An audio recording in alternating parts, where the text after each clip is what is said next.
ঋতুপর্ণদের match ফি পুরস্কার কিছুই দিচ্ছে না বাফুফে। মাঠে একের পর এক গৌরবের কাব্য লেগে চলেছে বাংলাদেশ নারী ফুটবল দল। দক্ষিণ এশিয়ায় টানা দুবার সেরা, প্রথমবারের মতো এশিয়ান কাপেও জায়গা করে নিয়ে ইতিহাস গড়েছে।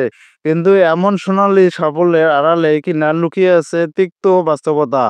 মাঠে জয়, ট্রফি, করতালি মিলবে, মাঠের বাইরেও জাতীয় দলের খেলোয়াড়দের প্রাপ্য আটকে থাকা ফাইলের নিচে ম্যাচ ফি, বেতন, পুরস্কার সব ক্ষেত্রেই চলছে দীর্ঘসূত্রতা। ২০২৪ সালের জুনে চাইনিজ তাইপের বিপক্ষে ঢাকায় দুটি আন্তর্জাতিক ম্যাচ খেলেছে বাংলাদেশ নারী ফুটবল দল। জুলাইয়ের ভুটানে থিম্পুতে খেলেছে আরও দুটি প্রীতি ম্যাচ। এবছর মার্চে আরব আমিরাতে দুটি ও জুনে জর্ডানে দুটি ও জুলাইয়ে মিয়ানমারে খেলেছে ৩টি ম্যাচ। সব মিলিয়ে ১১টি ম্যাচের ম্যাচ ফি এখনো পাননি বলে জাতীয় দলের একাধিক খেলোয়াড় প্রথম আলোর কাছে অভিযোগ করেছিলেন। অথচ টাকার অঙ্কটা খুব বড় নয়। মেয়েদের জাতীয় দলের আন্তর্জাতিক ম্যাচে ১ মিনিটের জন্য কেউ মাঠে নামলে পান হলো ১০,০০০ টাকা। ম্যাচ না খেলা খেলোয়াড়দের জন্য বরাদ্দও থাকে ৫,০০০ টাকা। মনিকা, ঋতুপর্ণা, সাবিনারা এখন ভুটান লেগে খেলেছেন। চুক্তি অনুযায়ী এ সময়ে তারা বাফুফে থেকে বেতন পাবেন না। কোচের বিরুদ্ধে বিদ্রোহ করা খেলোয়াড়দের বড় একটা অংশের সঙ্গে মে মাসে চুক্তি করে বাফুফে। চুক্তির আগ পর্যন্ত কয়েক মাস তারাও ছিলেন বেতনহীন।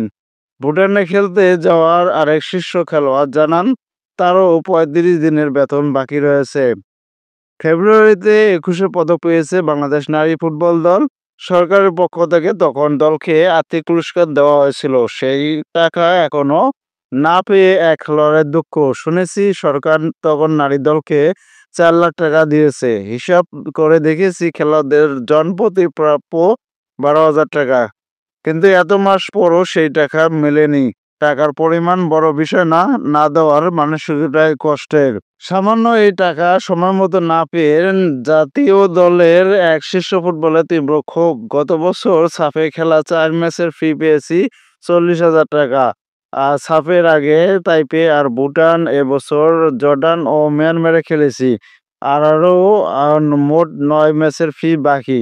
এই টাকার জন্য কতবার বাফুফে ভবনের ৪র্থ তলা থেকে ৩য় তলায় নেমে অনুরোধ করেছি, কিন্তু কোনো ফল পাওয়া যায়নি। সাফ শিরোপার জয়ের ৯ মাস পর হলেও বাফুফের ঘোষণা অনুযায়ী ১.৫ কোটি টাকার পুরস্কার এখনো পায়নি মেয়েরা। শিরোপা জয়ের পর গত ৯ নভেম্বর বাফুফের নতুন কমিটির প্রথম সভায় এ পুরস্কার দেওয়ার সিদ্ধান্ত হলেও বাস্তবে কিন্তু কিছুই হয়নি। খেলোয়াড়দের প্রশ্ন একটাই, টাকা যখন দেবেন না তখন ঘোষণার কি প্রয়োজন ছিল? ছাপ জয়ের পর মেয়েরা অন্তর্বর্তীকালীন সরকারের প্রধান উপদেষ্টার সঙ্গে সাক্ষাৎ করে লিখিতভাবে নিজেদের সমস্যাগুলা তুলে ধরেছিলেন। কিন্তু সেসব ব্যাপারে কোনো অগ্রগতি আছে কিনা তারাও এখনো জানেন না সেটা।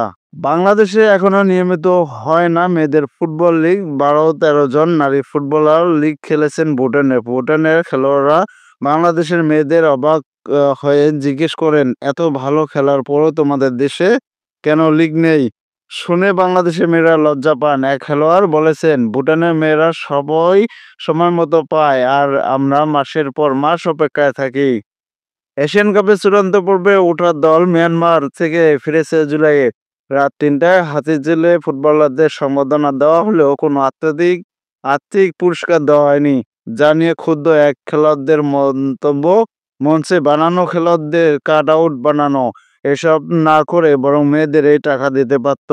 ম্যাচ ফি ও পুরস্কারের টাকা নিয়ে গড়িমসির কারণ জানতে চাইলে বাফুফের নারী উইংয়ের চেয়ারম্যান মাহফুজা আক্তার বল ঠেলে দেন সাধারণ সম্পাদক ইমরান হোসেনের কোর্টে। ফাইন্যান্স আমার বিষয় নয়, সাধারণ সম্পাদকের সঙ্গে কথা বলেন।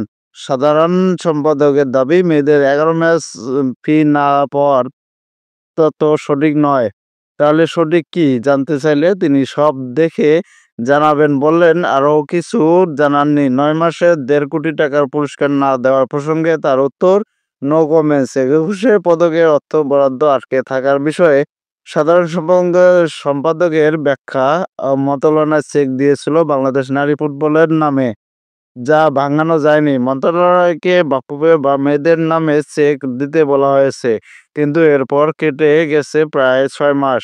বিসিবি ঋতুপর্ণাদেরকে বাড়ি বানিয়ে দিবে বলেছে, অথচ নারী ফুটবলারদের অভিভাবক যারা সেই বাফুফে সময় মতো তাদের ন্যূনতম প্রাপ্যটুকু পূরণ করতে পারছে না।